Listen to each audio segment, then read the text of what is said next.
right. Well, hello, everyone. Welcome to week 4, session 2, with our special guest star today, Miss DeannaCourtney of German New Medicine fame. Oh, yes, I'm here. Yay! We're very happy to have you here, delighted that you could join us today, and are very excited for your presentation about what German New Medicine is and why it's important for us all to understand about it and know about it.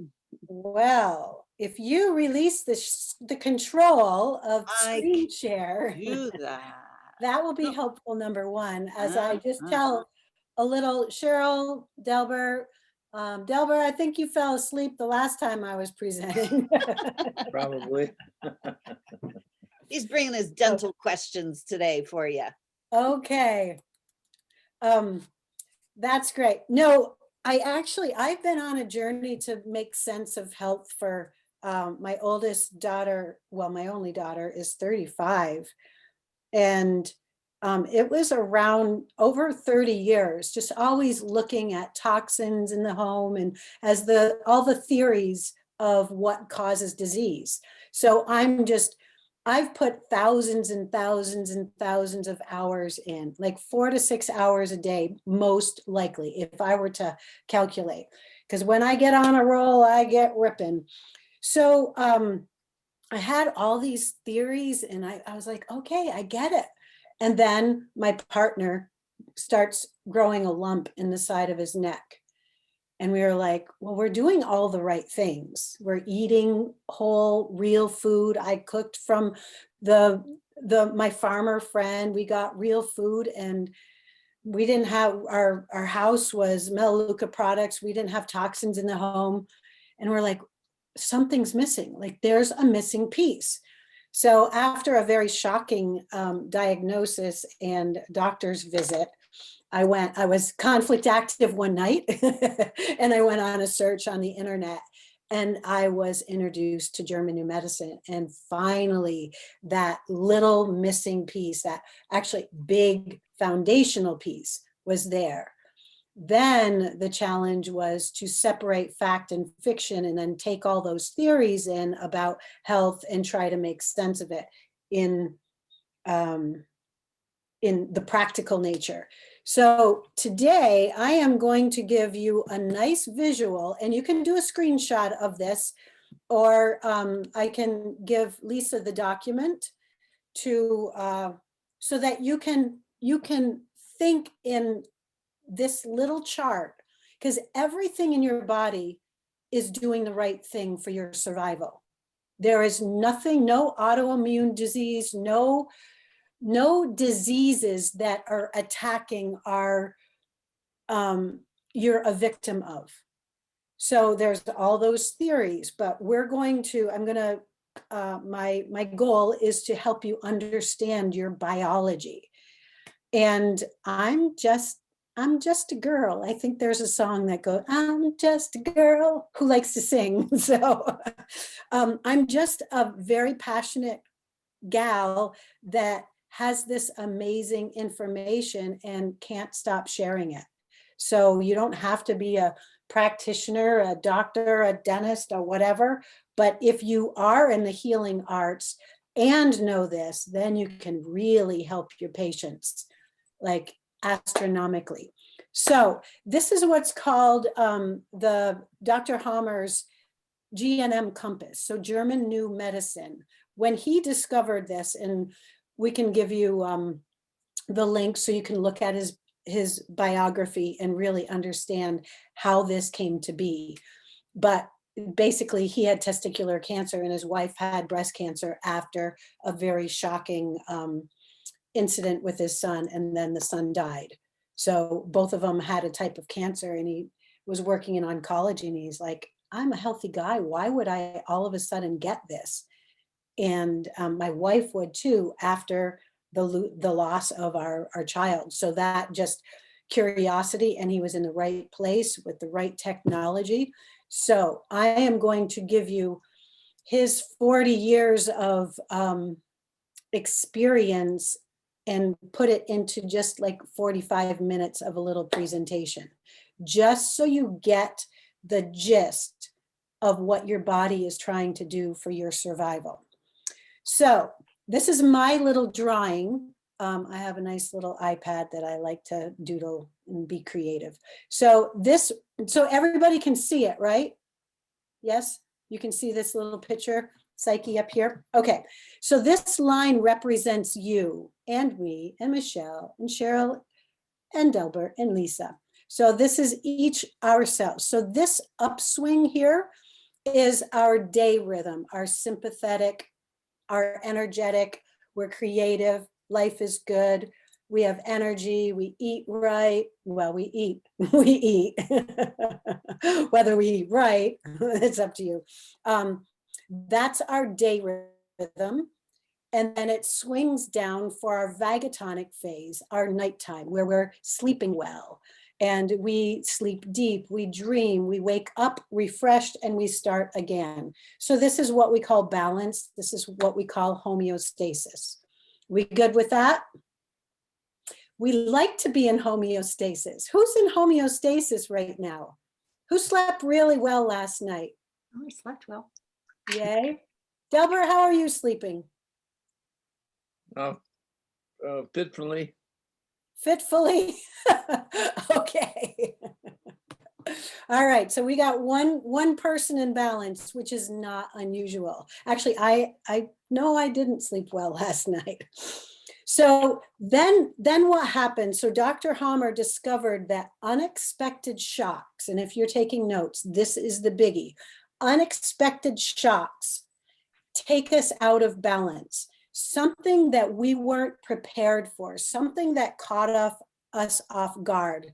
A text that comes in that says, "You're the most stupid, I can't believe, blah, blah, blah." Or something from one of your patients says that you're being sued because I got an infection and my wife got COVID. That was a good one.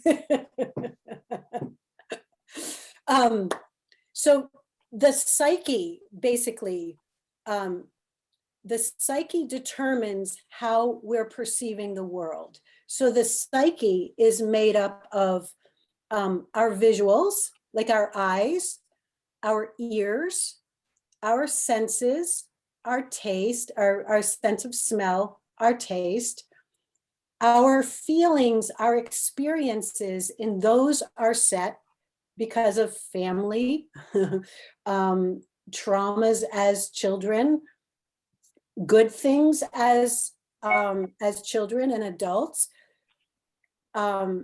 So that's kind of the cultural aspect of our psyche, kind of how we perceive the world. So the psyche, when something's like, whoa, catches us off guard, the psyche determines how it perceives it, whether it's like a fear in the territory or a scare fright or a death fright, or I can't bite back to this person. There's all these little places on our brain that are relays that are correlated to an organ part, a part of our body, the mouth, the tooth, the dentin, the gums, the mucosa, the wherever. So there's all these little areas that are potential recipients of these unexpected shocks. So I could do an hour just on like the brain and how it goes, but one example is our brain stem is the oldest part of the brain. They're responsible for the oldest type of conflicts. So conflicts such as digestive, food in, food out, conflicts involving reproduction, our most primal type conflicts, and conflicts involving breathing affect the brain stem. So a death fright would be an example. It would start extra cells in the lungs. So a shock our psyche goes, whoa, I didn't, bing, bing, bing. You can get no, like you might, if 10 of us were in a room and there was a situation that was shocking, somebody might perceive it as a scare fright. Somebody might have an anger in the territory. Some might not even get a hit whatsoever. So this is where the psyche is really in charge. We think we are. No, we're not. The psyche is in charge of how we're perceiving this world. So right at that moment, the psyche determines how it's perceiving it and does a hit. There's an energetic hit that can be proved by a brain scan, a CT scan of the brain, and it looks like a pebble on a pond. And I have an example, a little drawing of it. So if it's a really big shock, it will be a lot of rings around it. If it's just a little shock, it'll just maybe just be one little circle. But it can be proven by a CT scan. And right at that moment also, and this is before your brain starts thinking about the shock, it's immediate. Right at that moment, the hit is here and there's the hit on the organ level as well. So the example of the lung relay, it's in the brainstem. If I have a death fright because I see somebody get hit by a car and I have something for them, I start the program. There's a hit on a specific relay that runs my lungs, and there's a hit also on my lung. And it looks like a pebble on a pond. So right at that point, I'm taken out of wherever I was in the day, whether it's the sympathetic or the vagatonic. And I go into sympathetic, fight or flight. We all know that. My hands get cold. My hands and feet will be cold. All I can think of is the conflict. I don't have much of an appetite. And I wake up in the middle of the night thinking about the conflict. Those are generally the only symptoms. There are some exceptions. There's like 10, there's a handful of exceptions, but generally there's no physical symptoms in the body that you can feel in what we call conflict active in this sympathetic phase. So what happens depending on where you get the hit in the brain is it will either create extra cells over time that will look like a tumor. It will break down cells like osteoporosis. It will break down tissue during conflict active, or there will be a functional change like hypo, hyper, thyroid, or whatever the other organs that do that. So there's a handful of those. So these symptoms are purposeful. And it depends on what program's running, but whatever is going on at the organ level is absolutely purposeful. So tumors are helping you. A breakdown of tissue actually is helping you in this phase. The waking up at night is helping you. Now, other than Michelle and Lisa, why would your body, if one of the principles of German New Medicine is every symptom is purposeful. So why would you wake up in the middle of the night? Delbert or Cheryl, give it to me. What would be the purpose of that? I have to go pee. Yes, yes. That plays a role. I don't know. I sleep pretty well these days, but I didn't used to. Right. Hmm? Why do I would your sleep better? body wake you up in the middle of the Why would it night wake up? if every symptom is purposeful? What would you wake up thinking about? So to make you aware of something. Mhm.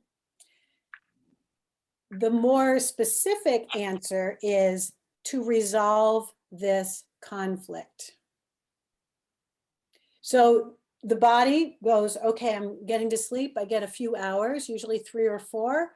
And then the psyche says, hey, it's a really great time to wake up and resolve today's stressor. And ideally, if you can resolve it in the first night, that's a really great thing to do.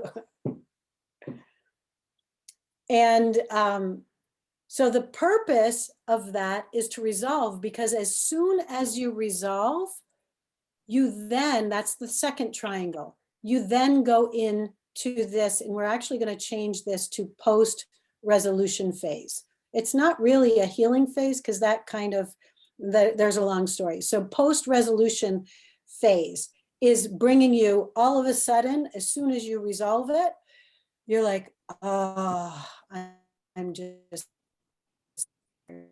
that's the first sign that you've resolved something. I am exhausted. And so you go into a vagatonic.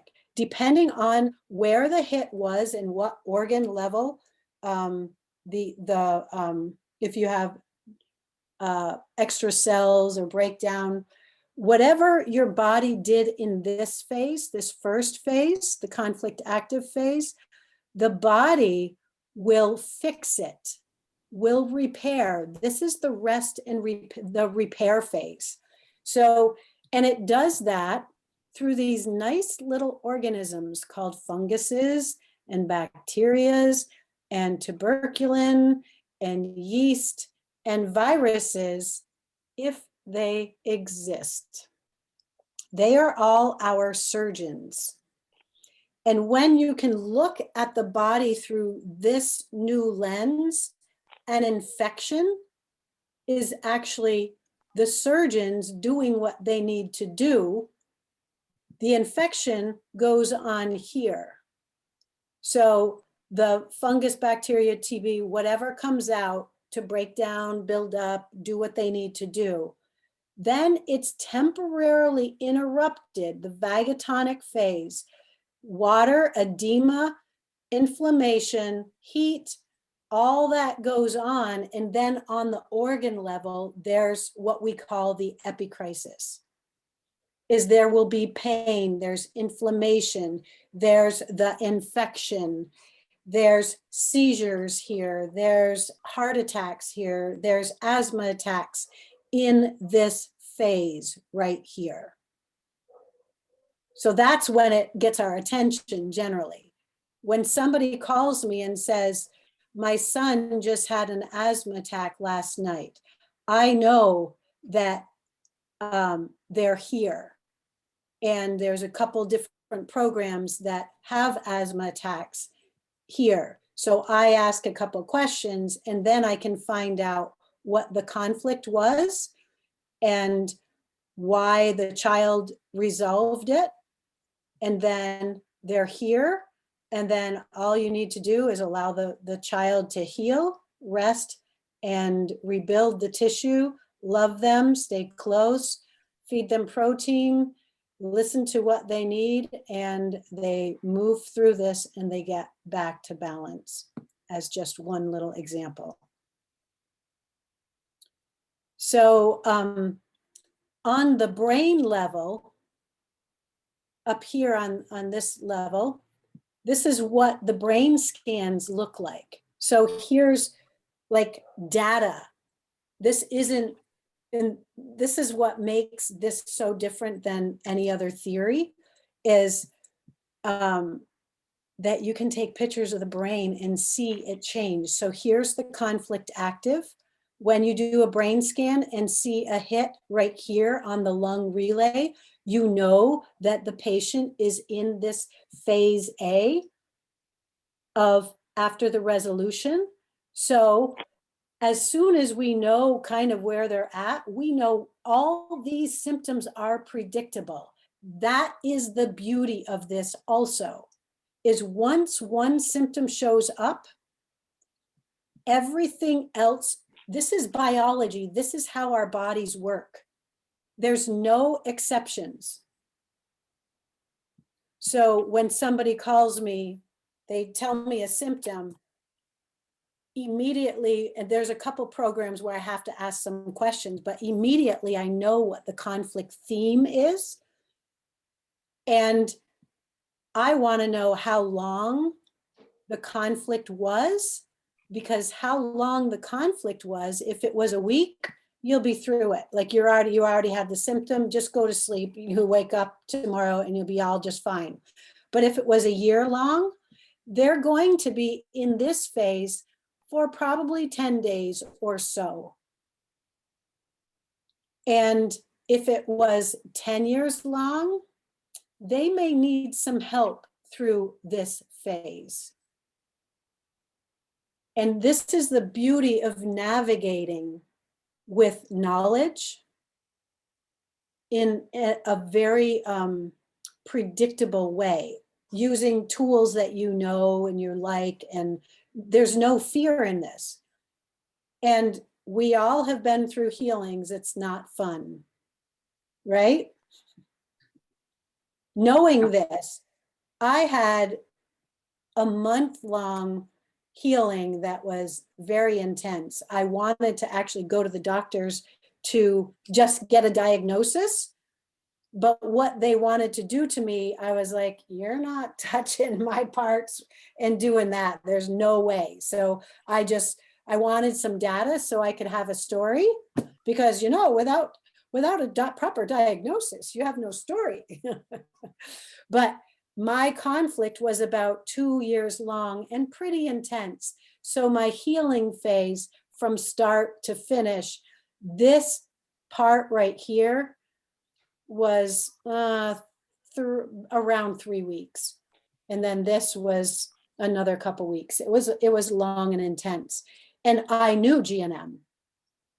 And it still wasn't pleasant, but I had no fear around what was going on. It would have been called cancer. I'll guarantee it, because I know the part of the body. I know what they say about different parts of body when it looks like it does.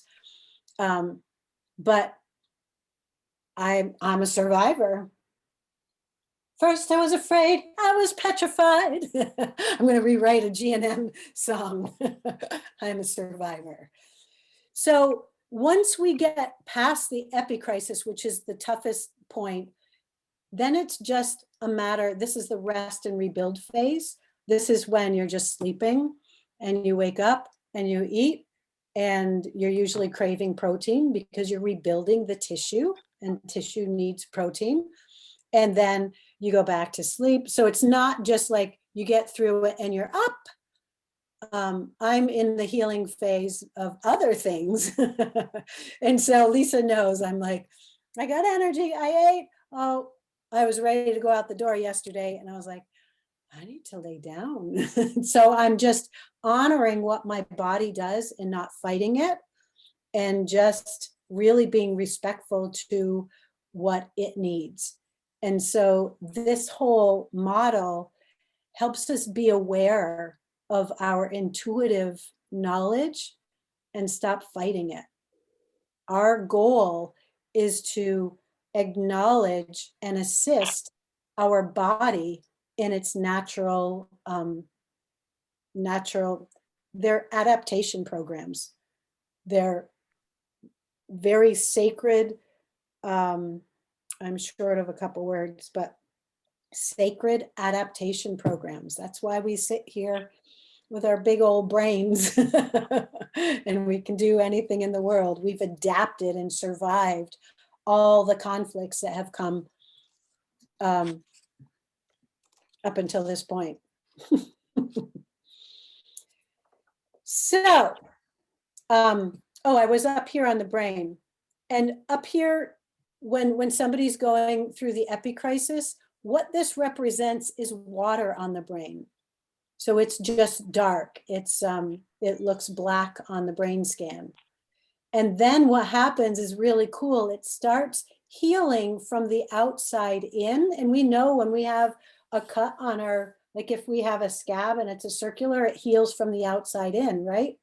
So it's no different than what our skin does.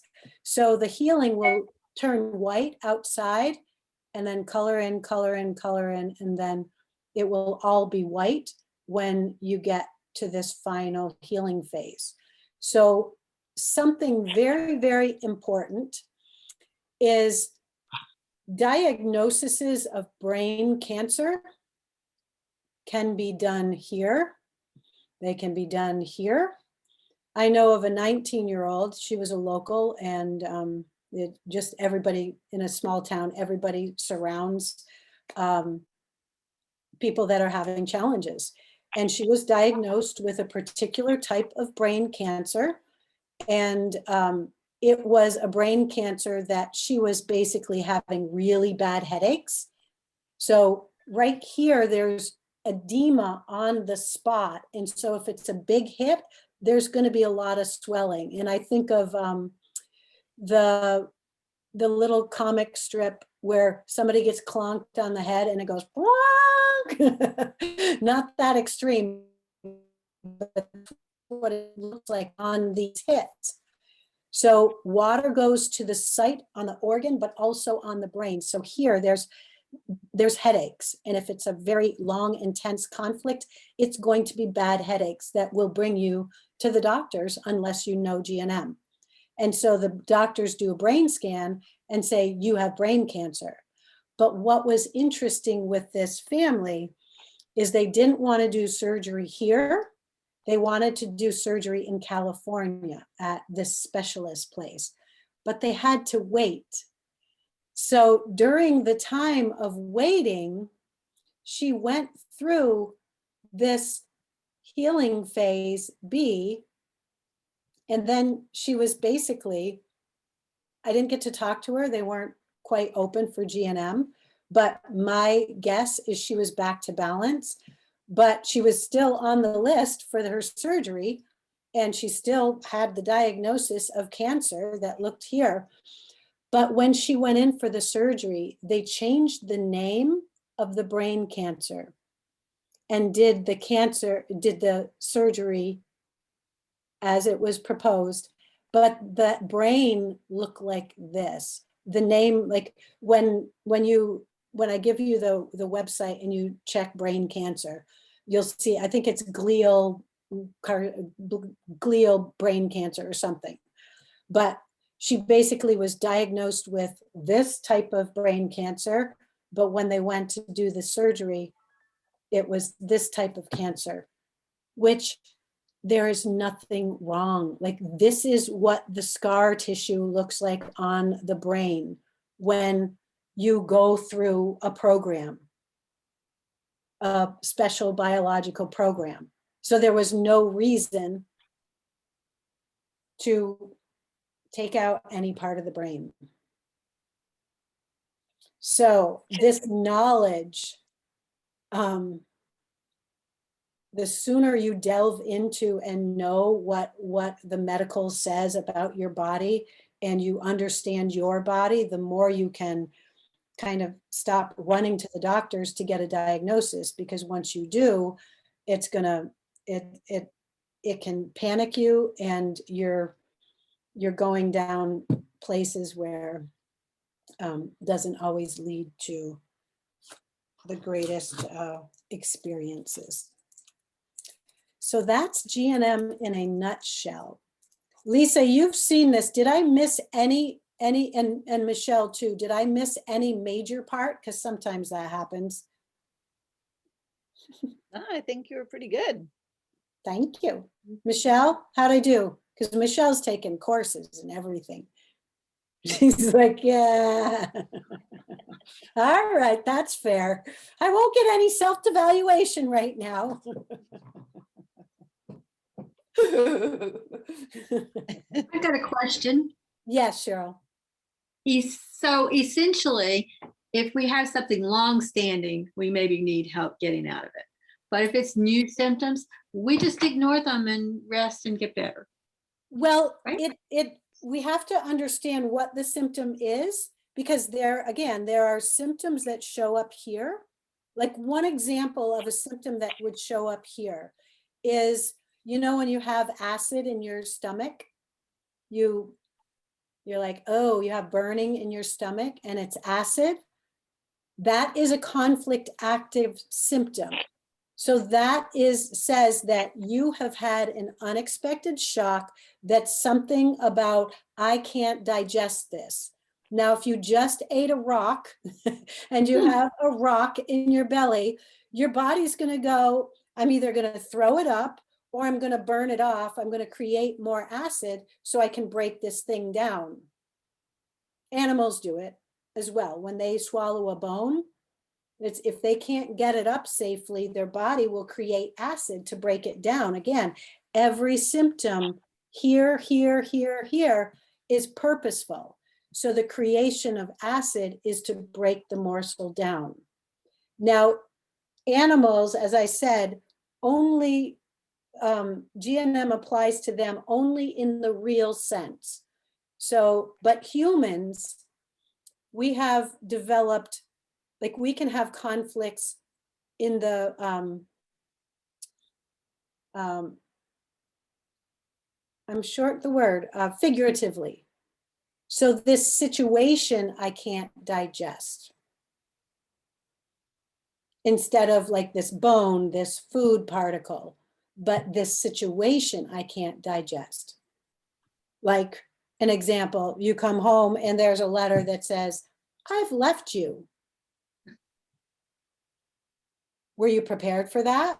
Probably not, especially if you thought everything was great. So the human psyche has developed this ability to have this figurative sense of conflict. Did I answer your question? Okay, so let me ask one more question and maybe Okay. you did. So if you're in the functional change, or cell minus cell plus, if you're there, then you need to be more aware of what caused it so that you can eliminate it. Yes, ideally the initial goal is, as soon as you realize, like the first night you wake up and you're thinking about something, realistically, you've got a little program going on, because otherwise you sleep all night. So your goal is to resolve it in the first night, if at all possible, resolve or downgrade. Because as soon as you resolve, you go into the healing phase. So if you're creating extra cells and in the first day you created 1 million extra cells, and of course I'm making that up, and you go into healing, you're probably going to go through the epicrisis in your sleep, and it won't even wake you up. Now, if you wake up the first night and you're like, oh, why am I awake? I'm gonna be worthless tonight or tomorrow, and blah, blah, blah. And you think about the problem, but you're really just like tossing and turning and not putting any energy into it to resolve it, and do that over and over and over for weeks and weeks and weeks. Then finally resolve it. Then you're gonna have a couple days of symptoms. So our goal is to simply put, get these triangles together. Like if you can resolve it in your first breath, second breath, that's a good, I'm going to let this go. Realistically, it's not always that easy because people are unpredictable and the world is also. But yes, resolving ASAP is critical. Now, I remember your question.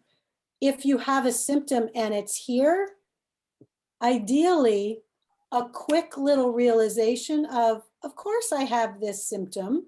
Like when you understand, you can do a little search and go, oh, I have a sneeze and I'm all clogged up here. I have a stuffy nose in healing phase A here. And oh, I'm sneezing and I have a sinus infection here. And I'm like, of course I do, because I had this stink conflict and it was about work. And so what's really important, and Michelle, listen to this one, is when you have a stink conflict is not to have a stink conflict about having the stink conflict. Like this stinks. I can't breathe. I can't, yeah, it's nothing. And I'm sneezing all over and people think I'm going to get them sick. And I don't know if this is what's going on, Michelle, in your psyche, but it's all purposeful. It's just removing extra cells and it's got to sneeze out.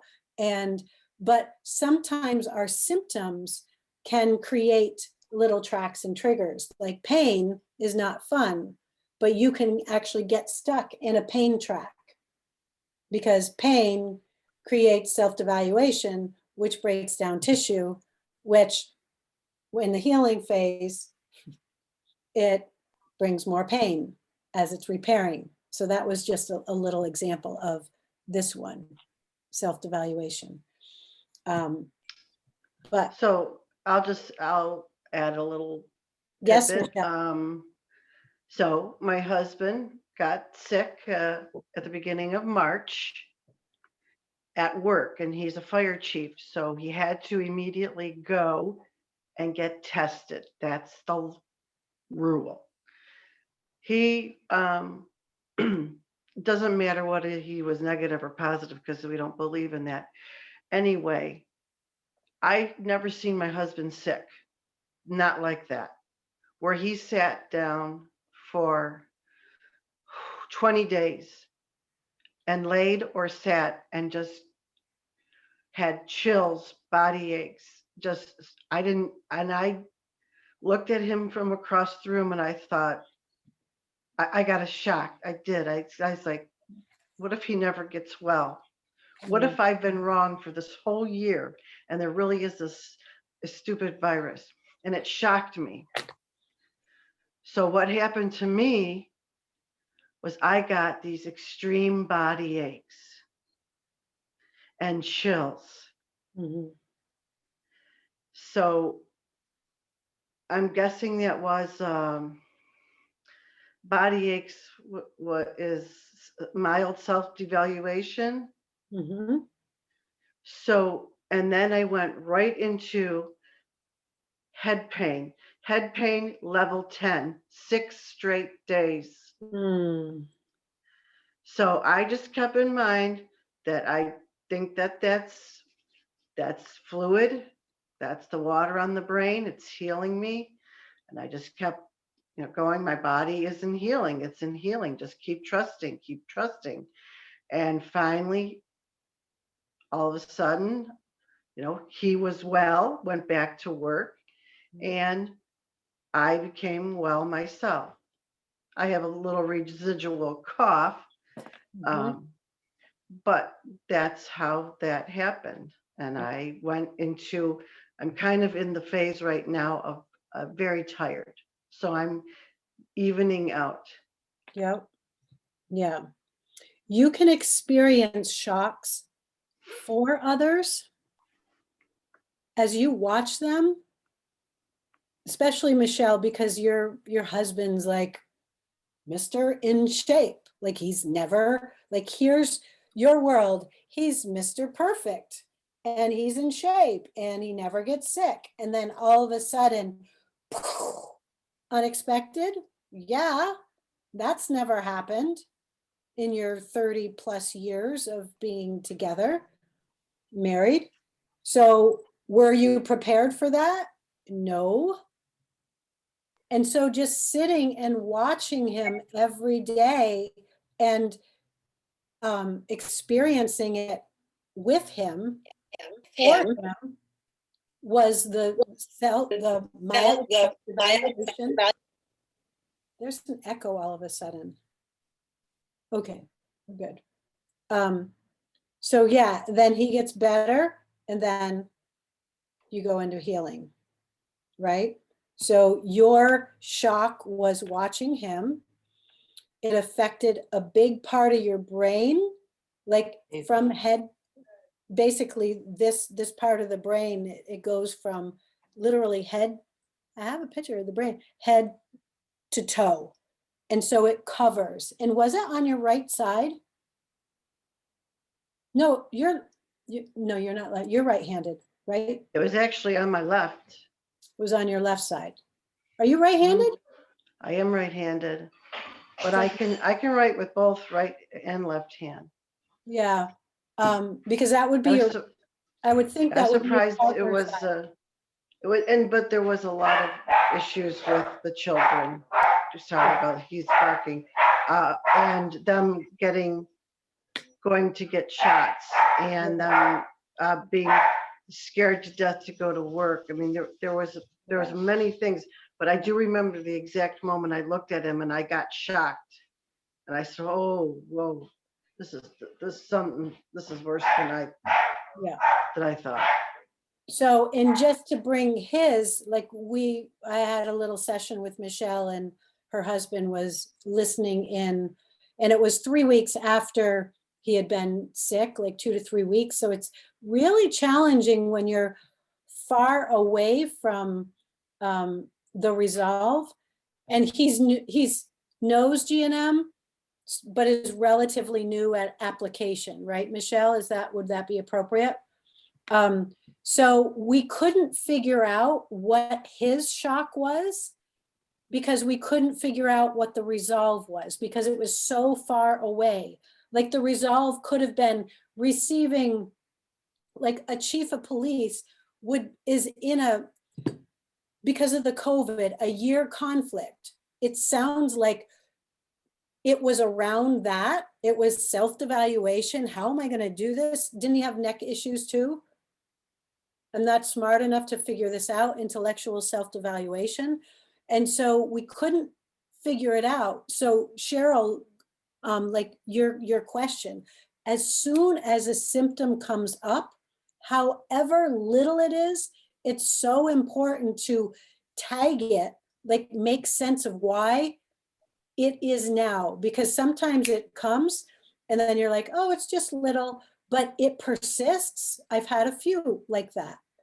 And so when you can just really spend 15 minutes with it and go, okay, I have swelling on my knuckle right now. What is this? And blah, blah, blah. Have a little session if you're working with a practitioner or you get good enough to work this yourself, but really make sense of why you resolved and what the conflict was.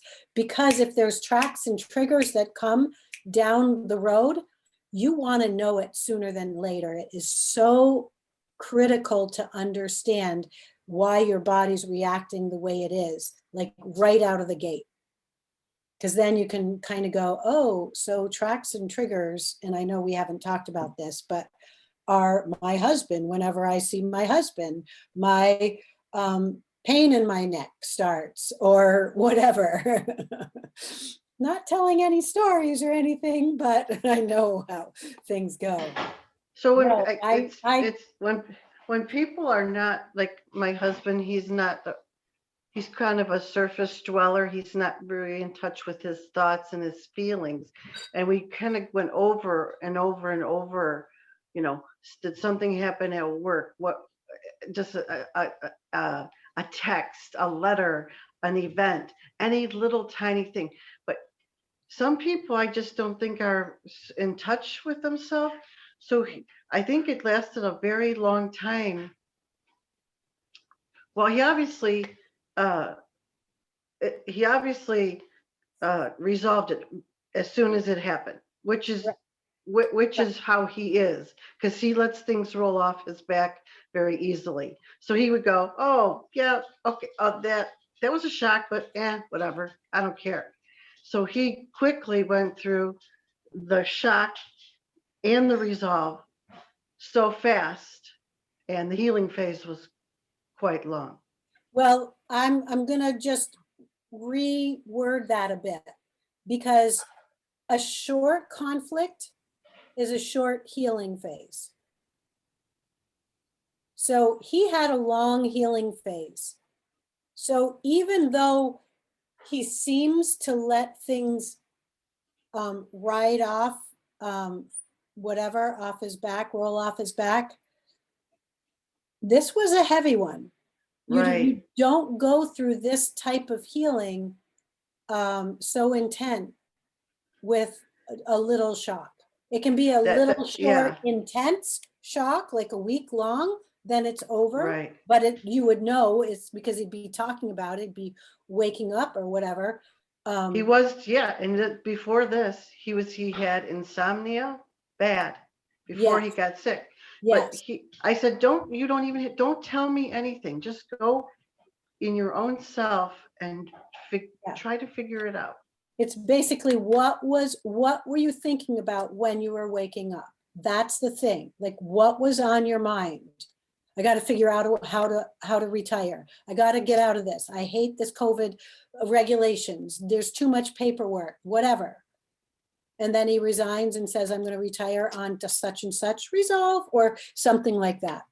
So I know we're winding down, but I want to address some questions from the dentist. Did you have some questions, Mr. Warner? Yes, I do. Yay. I would like to know about periodontal disease. Yes. Because we are told and we're educated to the fact that there are more than 800 different kinds of bacteria in the mouth. Many of them are friendly and good, and many of them are not friendly and good. When the unfriendly ones gain control, you start getting a lot of irritation, inflammation, bone degeneration, loose teeth, etc. Yep. And so our way to help these people is just to clean out and try to change the bacteria in the mouth. So how does German new medicine relate to periodontal disease? So if, well, after this short little clip that I did, how do you think it does? I'm curious. Well, I mean, there's got to be some kind of a shock somewhere or something that goes on, but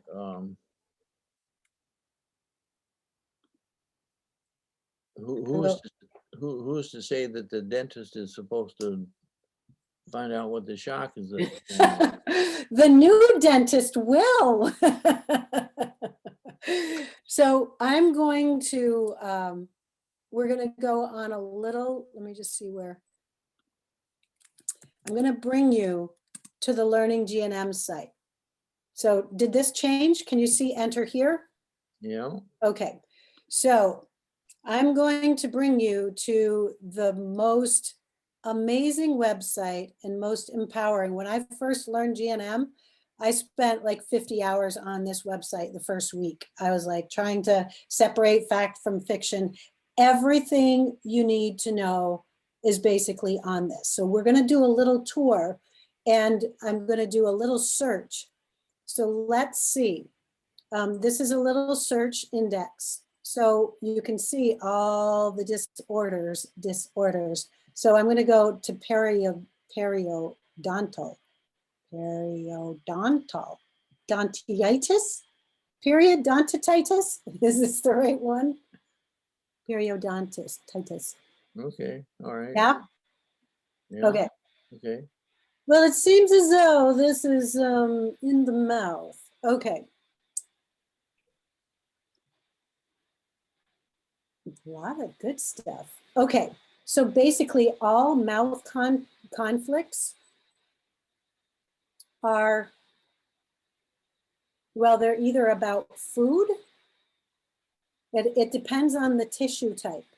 And I've not memorized because you have your surface mucosa, then you have your submucosa, and it gets a little confusing. But this would be where you would learn all the different programs. So let me just see. Yeah, this is a really complicated one. But basically all the bacteria in the mouth are all friendly. When there's an infection, when there's red, and I can tell you 2 stories right off the bat. When there's red and inflammation, where do you think they are? Say that again? When the gums are red and bleeding and inflamed, are they in a conflict active phase, or do you think they're in a healing phase? Well, theoretically, they're in a healing stage. Yes, yeah. Now, if they keep having the conflict over and over because they're married to them, they're just going to always have inflamed gums. I'll tell you a story that actually involves my dentist. This is a fun one. Lisa, how long can we go? Go as long as we want. Yay. Does anybody have a timeline they have to leave? Okay, No. I have a timeline of about 4:30, but I think we'll go like another 15 minutes or until. Great. So it was winter time and I was with my partner, Ed, and we were actually traveling from our home in Tupper Lake to down near Albany to see my dentist. We go to the same one. He's a biological dentist. And it was a really, really, really snowy day, like really. And he's a traveler, so nothing, like, he's used to that, but it was really bad. Like, it was almost treacherous and we probably should have turned around. But I'm sitting over in my little side and he's over there rah, rah, rah, rah, rah, rah, complaining and just like, and I just was sitting there. I couldn't say anything. I wasn't going to fight him. He was just frustrated, but I had to listen to it. And I really wanted to say, you're just stressing yourself out, or like give him a little lecture or whatever. But I couldn't bite. And I think there was something else that I couldn't bite back.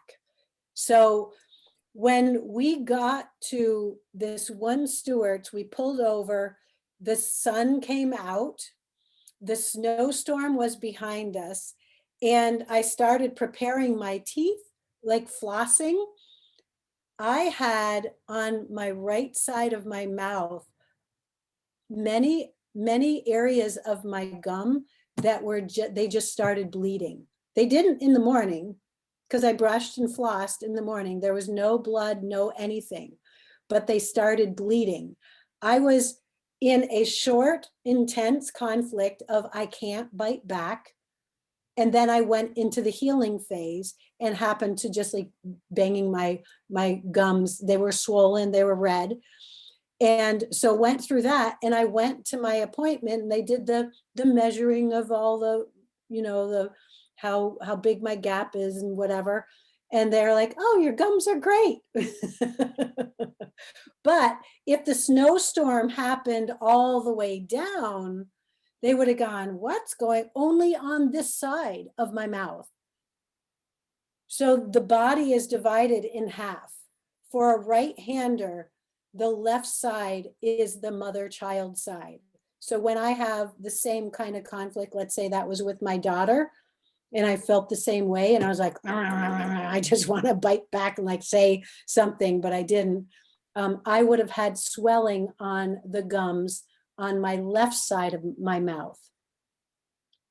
But because he's my partner, the right side of my body is partner. So it's usually, it's your father, your partner. It could be anybody else in the world. So mother-child is left for a right-hander, and everybody else in the world is the right-hand side, which is fascinating to me. So so does that answer your question? So in that swelling and inflammation, there would have been bacteria. Like if I would have had a swab and put it under a microscope, there would be bacteria that's repairing the phase. So once you study this, like when you look through this and you go, wow, there it is. There's a canker sore. I see those all the time. And you can actually know, let me pick one of these so we can actually, okay. Let me see. Cold sores. I want to pick an easy one that's not so, no, not that one. No, not that one. Okay. So all these, this is a program. We'll go mouth and pharynx surface mucosa. Okay, so all of these are designed, they're set up the same way. So there'll always be a color around it. That tells us the embryology. That's a long story. It'll show a diagram of what goes on in this particular program. They'll show what part of the brain levels, and then they'll explain the development and function of the mouth and pharynx surface mucosa. So there'll be an explanation of this organ. They'll also show you on the brain level where, if you have this program, where your hits will be if you were to get a brain scan. So if you have a symptom in this program, you're going to have a hit in a particular area without fail. So then this is the conflict. This is the first triangle. Biological conflict of the mouth surface mucosa. The biological conflict linked surface mucosa, including the lips, gums, palate, and tongue, is an oral conflict of either not being able to take something into the mouth, or the opposite of not being able to get rid of something that's in the mouth or on the tongue. In both, and I actually want to read this because it's going to inspire some thoughts. In both cases, this concerns food one desires but is not able or not allowed to take in, like being on a restricted diet, example, diabetes, or food one wants to spit out. Regarding the latter, this differs distinctively from the conflict of not being able to eliminate a morsel. This is a long. I'm going to skip that. So the deeper endodermal layers of the mouth correlates biologically to the actual morsel, real or figurative, one wants to expel. This is it's kind of complicated. But the upper ectodermal layer is rather about contact with the morsel, namely wanting to separate from what is in the mouth. So I want to skip to conversely, the conflict of not being able to get something desired into the mouth can be triggered of having to refrain from cigarette smoking or alcohol. A lip-related conflict translates to the loss of physical contact or the fear of losing contact associated with the lips. For example, if one is no longer able or allowed to kiss a person or a pet. Think of all the people that are separated from COVID because of COVID regulations, partners that can't see each other, elderlies. Equally, it also applies to not wanting to be kissed or having tongue or lip contact. This includes contact with objects such as drinking glass, a straw, eating utensils, dental tools, and the like. In a figurative sense, the oral conflict translates into not being allowed to or able to say something that is on the tip of the tongue. So those are all like canker sores, cold sores, blah, blah, blah. Teeth conflicts are different. It's about not being able to bite back.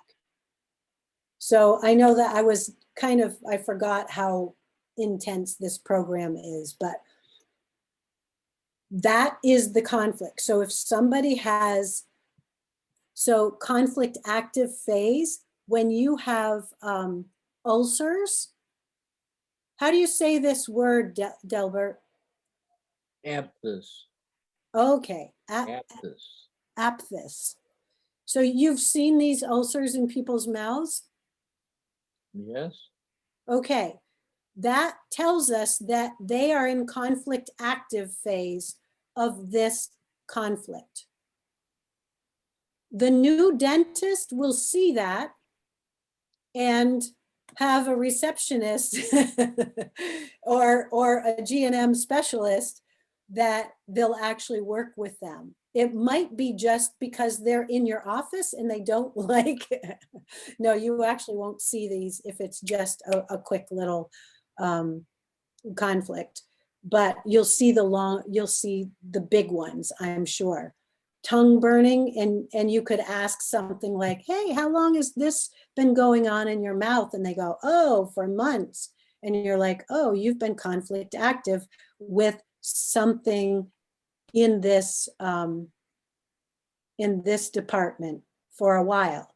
And then what happens when your GNM specialist helps them resolve it?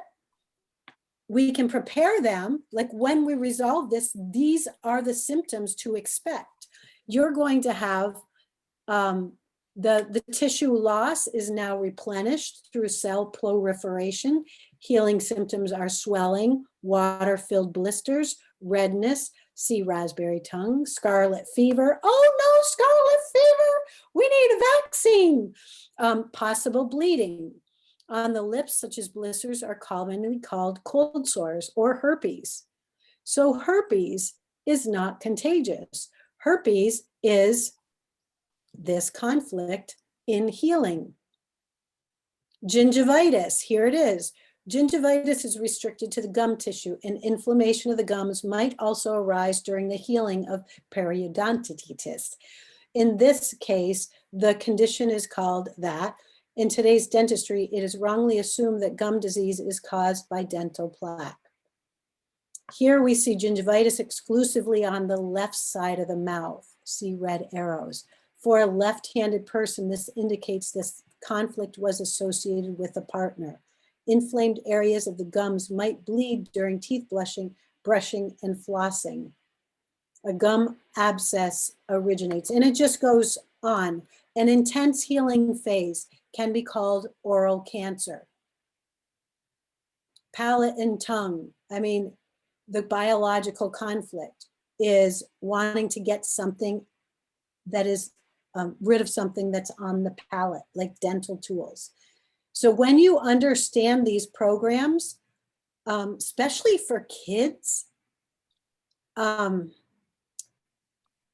there's some, it reminds me of a doctor that was doing psychology work, and how his work, how he'd been trained to work, actually was causing conflicts to his patients. And when he learned GNM, he said in an interview, he's like, I'm just now realizing how many conflicts I created, not knowing, in my patients. So the power of understanding a couple of these and going, whoa, instead of doing it this way that I've been doing it for 50 years, I'm now going to do it this way. And we could go down all sorts of conversations on this. I know Delbert's like, what? What did I just step into? Well, I'll see if I can go look up some of these things and. I would love to have some conversations, because I have, and I'll plant this one here. When I started figuring this out and thinking about kids in school, I have a theory that dentists see kids in the summer healing from cavities. So when somebody comes in and they're in pain, that cavity is actually in the epicrisis. It's in the peak of healing from a I can't bite back conflict. And I know that there are teachers that are not so kind, and they talk down to kids, and kids can't bite back to their teachers. So I have a theory that kids from the same grade and the same teacher come in, because all of a sudden in early, whatever, a couple of weeks after, or shortly after school's out, the kids go into healing. The parents call the dentist and go, my right-hand child, this is the future. My right-hand child has a cavity, or has some pain, is complaining about his molars, and he's in a lot of pain. I think he has a cavity. And then you see it as, oh no, we have to fix it. But realize that actually the body is fixing it. And all we actually have to do is help the body move through it. Like coconut swishes and different homeopathics. Like you could go in a plethora. So it's kind of, I have a twisted face right now, because when you realize that some of your what you've been taught actually is doing what the body is trying to do by itself. So the body has its surgeon, and it's moving it through the healing process, the cavities burning off and filling itself and blah, blah, blah. And then in comes the dentist. Here, I'll help you. Fill, fill, fill, fill. And then it's over.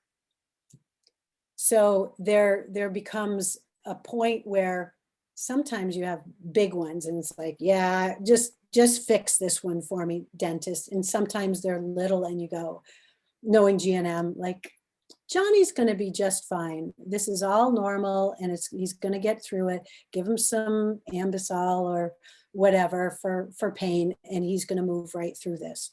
So it affects your bottom line, because ultimately you wouldn't be filling cavities as much, but it will be very interesting to see. Are you ready, Delbert? And not to say that you have to do anything different. Well, there are different modalities that we can be looking at, and I think a lot of it is the perception of the patient. And if you tell them they have a cavity, then they say, well, you got to fill it. Yep, in some of those, that's where, like the chiropractors, there's 3 chiropractors that now teach GNM. When they learned GNM, they had to change their whole model around, but they couldn't do it abruptly. They had to know their patient.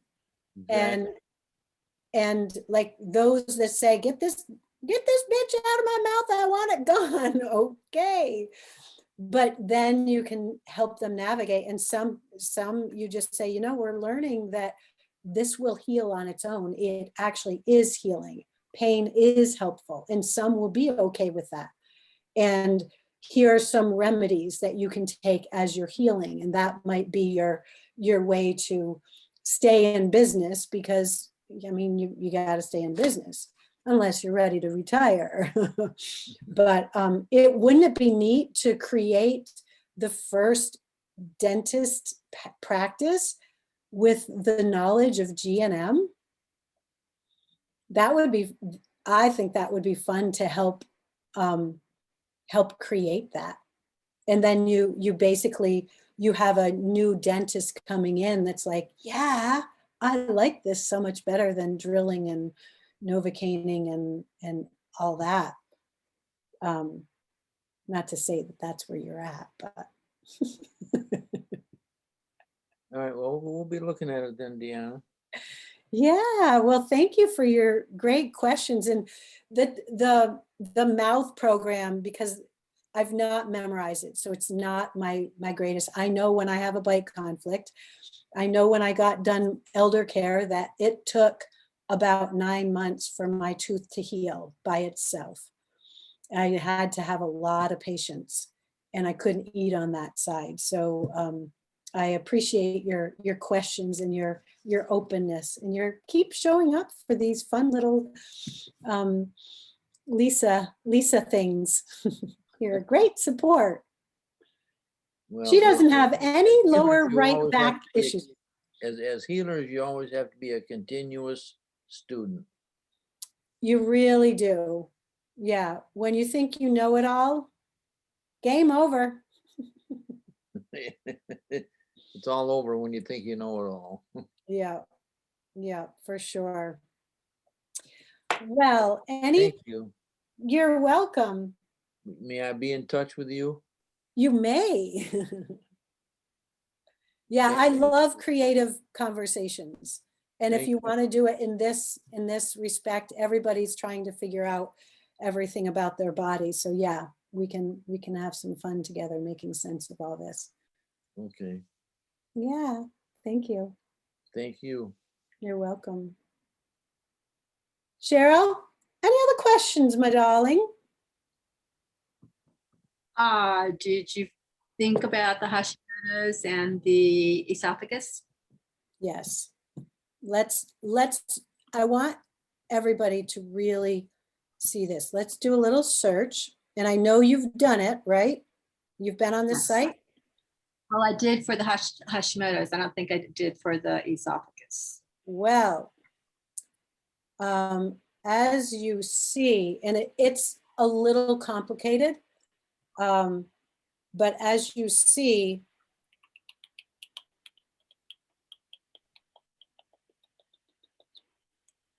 where was the Hashimoto's? Down here? Yeah. With the completion of the healing phase, the thyroxine levels return to normal. However, with a hanging healing is basically you have the conflict, you get through it, you get partially through the healing phase. It could be any place, and then you have the conflict. You step on a track, a reminder, a scent, a memory, a feeling, emotion, a food that kind of stops the progress of getting through the healing. So you're basically caught in a cycle. So, so when the healing continually interrupted by conflict relapse. So when you go back to this site, click on this conflict relapse to make sense. The prolonged decomposing process results in a loss of thyroid gland tissue, causing a chronic underthyroid or hypothyroidism, also termed Hashimoto's disease. It is a widespread belief that hypothyroidism is caused by iodine deficiency. This theory, however, cannot explain why the right or left thyroid lobe is affected or both. Symptoms of an underactive thyroid are fatigue and low energy, since the insufficient production of thyroxine slows down the body's metabolism, etc. So because you have that label, doesn't necessarily, it could mean you have this program going. What we do when we know GNM, I want to know your current symptoms. I want to know when you got diagnosed with this, what your symptoms were. Because when we can look at this and go, oh, you went into healing because you had whatever and you were here, and then something happened, you got the diagnosis. Just receiving the diagnosis can actually be a cause. So the diagnosis is just a kind of a dark umbrella. So I want to know your current status, and it's with this one, it's kind of it's a tricky one. It's not an impossible one, but we can basically go, all right, really, what are your symptoms today? And then we have to kind of dissect if you're on medications, how those are playing a role, blah, blah, blah, blah, blah. So we don't just accept the Hashimoto's diagnosis. We want to know the symptoms. So the pain in the esophagus, I'm not going to switch screens. There was something that I read, if it grows, it can press against the esophagus so you can feel it. So the extra cells that are growing on the thyroid, is it right or left? Is what right or left? Your pain on your esophagus. Oh, No, it was a swallowing. here. It's probably feels like it's more here when food gets stuck. Okay. Can you? Yeah. You can't see Oh, or okay. there. Yeah, that's a separate thing. So that we'd have to go exactly, it's all about where the symptom is and the tissue type. So we'd have to have further conversations and actually figure out. We could set up doing something one-on-one. Yeah. Yeah. Okay. Yeah. Yeah. So How do we we're do- kind of investigators. That's what we do. We investigate. We look at the symptom, go, okay, that's this tissue type. You're in conflict active. Okay, what is the conflict? What do you think it is? When did it start? And we develop a timeline and help you just kind of unravel. And then if it's still a conflict, we've got to resolve it once and for all. But that being said, we don't always, like there's a time and a place to resolve a conflict. I have a conflict that's brewing, that's creating a tumor in my large intestine. And I think I know what it is, and I'm not ready to heal it yet. So I think I know what my psyche needs to resolve it, but I know the healing symptoms will be diarrhea. And I'm not ready, like my life is not quiet just yet. So there's a time and a place for healing. That's my point. So if you have a conflict active symptom, it's kind of like, okay, when we resolve this, whether it's today or next week, you're going to have probably 2 weeks of not feeling well. Is this a good time to resolve it? And I learned that from helping a school teacher on a Wednesday, I think, when she had like big tests on Thursday, Friday. So it caused a stir in her world because she had to rearrange everything for her work. I should have done it on a Friday, and she would have been taking Monday and Tuesday off for the healing phase. Because it's predictable. If you resolve something, you're going to be tired. You're going to have symptoms. So this gives us great power of navigating. So how do I schedule something with you? Well, you can go to upyourvibe.us.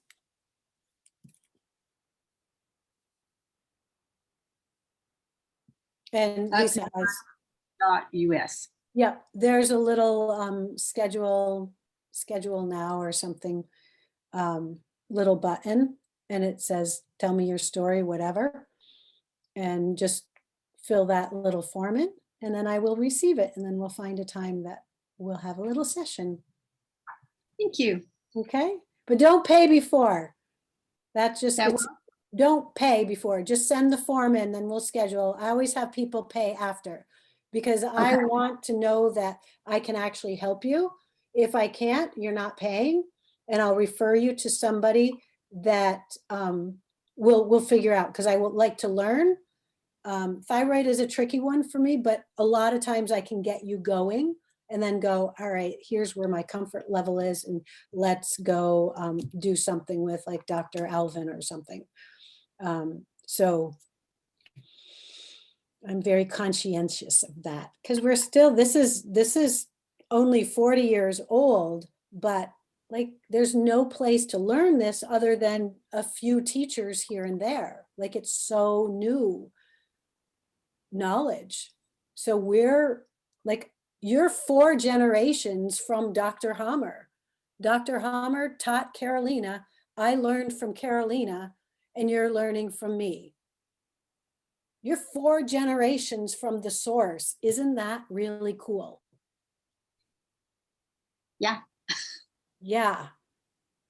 And it's life-changing. Like if the world, if the news said, oh, by the way, we learned about microbes and they're really not the cause of things, they're actually our surgeons. So all you surgeons out there, we'll only need you about 10% of the time. The rest of you can go to the island to retire. And all you cancer people, we're only going to need about 10% of you, because we need some help for big, long conflicts. But less than 10% of the time when we don't panic and when we understand what our body's doing. Sometimes we need medical assistance, but we can navigate it without panic and without poisonings and without all the other hubbub. Very empowering. So welcome.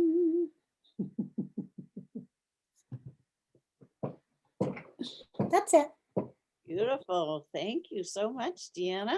You're welcome. You're welcome. Twister needed to get in on the action. That's right. Yeah. Good deal. So does that make some sense for everybody? That there's actually a plan and a reason and a logic to the body and how everything is designed. And it's not random stuff, you know, diseases don't fall out of the sky into people's bodies. And it's not just, you know, oh, the luck of the draw, you know, I'm unlucky. No, there's actual rhyme and reason and meaning and purpose behind everything. And our bodies are brilliant. They're absolutely brilliantly designed. There's not a single thing lacking, nothing missing, nothing needs to be supplemented or boosted. It's perfect exactly as it is. So we just need to up our vibes and understand what's actually going on, because the big systems, they're not here to help us. And you know, it's really up to each and every one of us to learn how these brilliant vehicles are designed, because we each have every single thing we need to heal ourselves. Mhm. That's very true, but for me, it's going to be very, very difficult to get rid of those old habits of what I believe and how it's how this is how it's changing, and I know that it is true, and but it's a matter of being able to integrate it and get it translated to the patients that come in. Yeah, it's, as Michelle still challenged, we're all challenged with it. It's like, okay, I know this, like I have to rewire it, and now I have to, like, I have to help my patients, and how do I do it? Exactly. It's the rewiring, and it's kind of like, we don't want to bite off more than we can chew. It would be interesting to like look at these and go, okay, what would be the most gentle ones to start with? Like you see a lot of, and that maybe are the most painful for your patients. And maybe there's, I don't know, we can brainstorm on how to help like do a group call on like ulcers in the mouth, where you say, oh, I saw 10 people with ulcers right now. And it would be very interesting to see what you're seeing in the last year versus prior to, like how many morsel conflicts are people having more so now, because you see things in waves, don't you?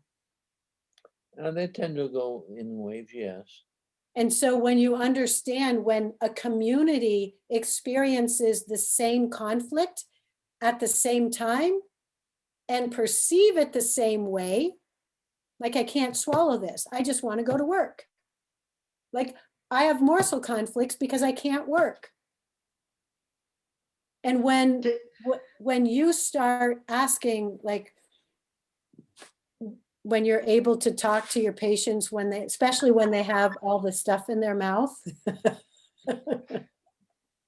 and you say like, is there something going on in your life that's really stressful that you can't bite back? And I wouldn't say that, but when you start like having those conversations, or you listen to them talk about their stressors, and you're like, there it is. I can't bite back. Like I'm going through a divorce and the blah, blah, blah, blah, blah. And there's the conflict right there. They just don't know it's related to their teeth. Because people tell you their conflicts all the time. And maybe for the first couple months, you just listen. And you like ask a question and then see if they'll spew it out. So we can have conversations on that. That would be really fun for me. Because I see it in your eye. You're like, I see what this can be. But go ahead, Delbert, have you been a dentist in New York most of your life? Well, I'm in Georgia right now. I was in New York State for 33 years. Okay, I'm just thinking of after 9/11, what you saw in people's mouths, Well, I was in, especially if you were a dentist in the New York area. well, in 9/11, I was in Georgia, Okay, and I don't really recall seeing any. I don't recall putting 9/11 together with any particular thing that we were seeing a pattern. Mm-hmm. That's why I asked, maybe the closer the person that your patients were to the actual event, you Right. might have seen a pattern. Yeah, people that were in the lung industry, the death fright, the fear in the territory, bronchitis, and lung cancer. They would blame lung cancer on the asbestos or the particles or everything in the air. But actually lung cancer is a death fright. So Michelle can pipe in at whatever, but when we watch that shocking event, were any of us prepared for it? So fear in the territory, like when you feel like as if you're watching it and you go, you can actually feel the tissue that will change form in a conflict active. Like you go, like I had a scare fright the other day. It was really funny. I think I was driving and it was like a girly side. It was like, it was my laryngeal. It was my left side hit where a fear in the territory is lower. So it was really funny because I heard myself gasp like a girl, and that's the girl side. Anyway, that's a silly little story. Go, Cheryl. Question related to that. When you're reading a book or watching a movie and there's that kind of thing happen, does that affect us the same way? Yes, but they're little shocks. Like I watched my grandson have I don't want to see this conflict while I was reading, it was a Disney book. And I turned the page and it was Little Mermaid. It was the black octopus lady. And and then I saw his eye drip after. Yes, you can get them. That's why I don't watch scary movies. I am very like, and then you'll notice a little bit later that you just have a cough with a little phlegm ball. So you can see this little program. Okay, so you don't need to do anything about Nope, it at that point. because as soon as it's over and you're like, whoa, I'm glad that's over, you'll you- go, To limit how much of that you're watching. well, if you watch a lot of it, you won't be shocked. Like my ex-boyfriend loved watching that crap. And I was like, like, and it just downed my vibe for one. But they're adaptation programs. They're not diseases. So just in that, like if you watch a lot of that, you're probably just going to have like your bronchioles will just get stronger from it. I mean, that's the idea of it, is to give you more surface area to take a deeper breath. So if you keep watching it, if you want to actually, here's a little therapy. You want to learn to breathe and be a good runner, watch scary movies a lot. Then you'll actually improve your lung capacity, your bronchial capacity. I'm being a little extreme, but I'm actually not. She's doing block therapy. She's getting a strong diaphragm and she's working those lungs out. There we go. But yeah, just because we have a cough, it doesn't mean it's not a disease. It's not a bad thing. Like we can get rid of that. This is good, this is bad. No, like every symptom is either I'm in conflict active and I need to do this right now to get through it. And then when I'm resolved, my body will go, okay, now we need to do this. And it's all perfect. Like I have a tagline on my email that says, you are perfectly perfect for what you've been through. Your behaviors, your mental health, your idiosyncrasies, your gotta turn my light on, I gotta clean the floor, I gotta, like all mental health, we'll get into that, are just combinations of conflicts, and they're purposeful. So mental health diseases are not what they appear either. Welcome to the new earth. Like, can you see the whole medical model go, what the? That's why it can't happen overnight. Slowly and slowly and slowly, those that are ready are going to say, okay, I know this now. How am I going to put this into practice? Right. And it blows the whole COVID thing straight out of the water. Right. So the more people that can learn this, the faster we can get out of this stupid, ridiculous mess that they've created for on purpose. Is the people that created COVID, the whole pandemic, they all know this. And they know the ones at the top know that the fear strategies cause the problems of coughing, fever, congestion, and they go, see, you know, they scare everybody to death. And then when they back it off a little bit and they ease the restrictions, people go into healing and they go, see, we tried to lift the restrictions and now it's spreading all over. So you better go back, you better double mask now. Yeah. So it's all psychological, biological warfare and manipulation because people don't know this information. Yeah. So in here, I want to just, these articles are pretty short, really great reads. So if you're looking to like, what are diseases, reading the brain, breast cancer, skin disorders, allergies, understanding like, wow, there's some more in here. Chemical warfare, there we go. You're still on the psyche page on the Oh, you're sharing. sorry. Okay, hold on. And yeah, my next thing is not going just yet, so we're good. Can you see this now? Yeah. Okay, I'm going to go back to home. So in Also, here, can you share the viromania link? yeah. Oh, wait. Okay, so articles. All these articles are relatively short, like the metastases theory. Cancer does not bounce around in the body. They're all separate shocks. Toxins theory, genetic disease theory. The virus trial. Oh, the virus trial. That's Yeah. it.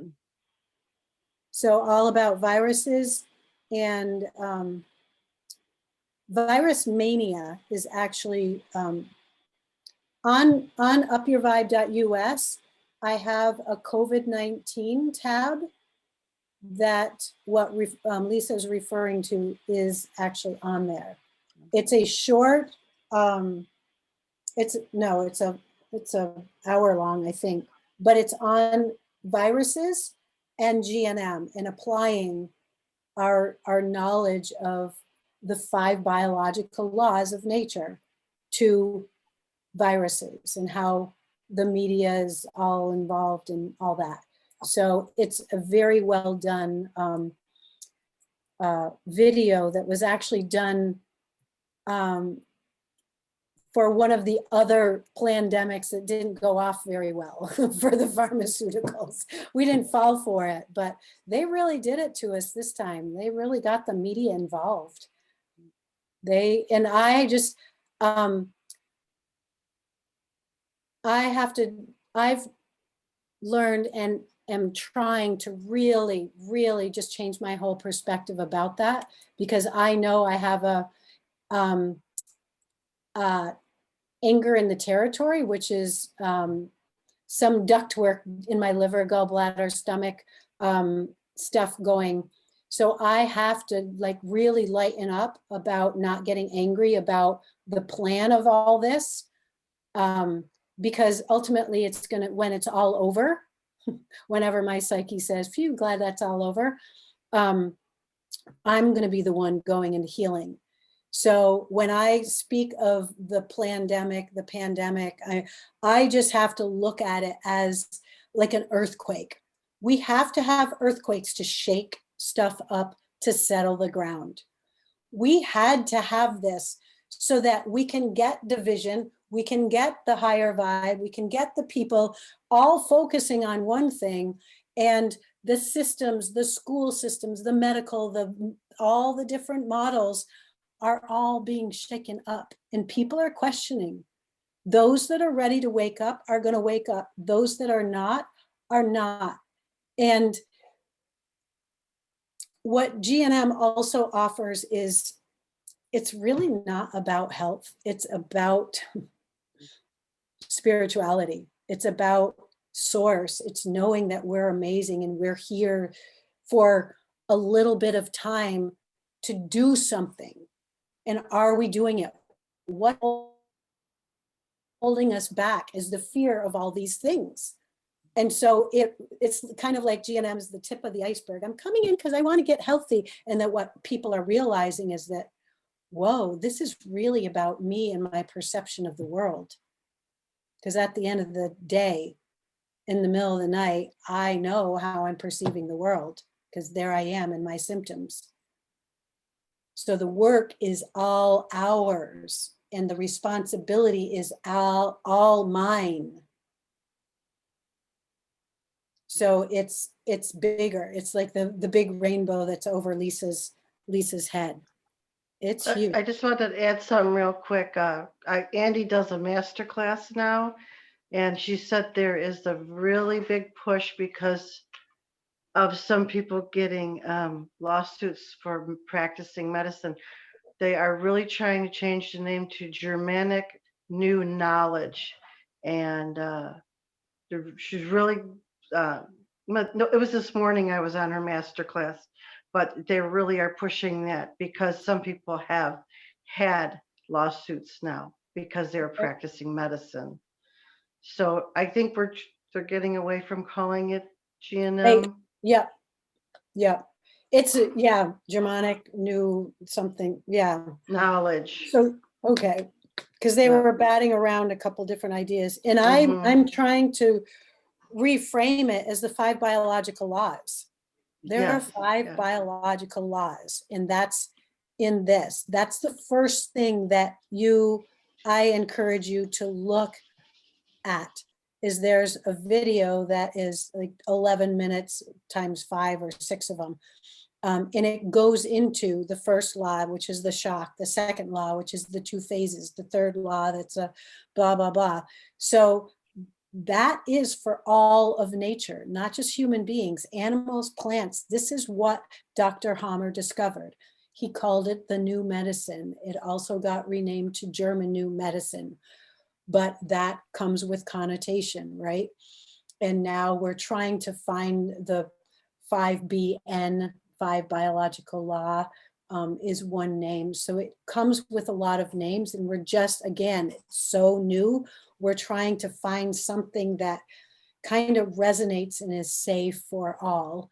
So I like to refer it to the 5 biological laws, because that's what they are. It's like, this is the law of gravity. Oh, it fell again. It always does that. So yeah, there is tons of information, but don't get yourself overwhelmed. Go easy. Because it's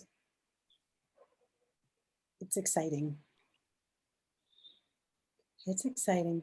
All right, we could go on all day long. I know, it's wonderful. It's great. Thank you so much for spending the time with us. We really appreciate it. And you're welcome. love having these conversations. We love learning the new things, and the things that are actually in harmony with the universe and how the universe is actually designed. Mhm. Ta-da! Mhm, Yes, for sure. good. Well, we'll see you around the block. All right, beautiful. Well, thank you so much, Deanna. We really, really You're welcome. appreciate it. You're welcome. Thank you. All right, take care. All righty. Bye-bye, everybody. All right, Bye. bye-bye. So next week, you guys, we will have our week 5 and have to see what's in store for us for next week.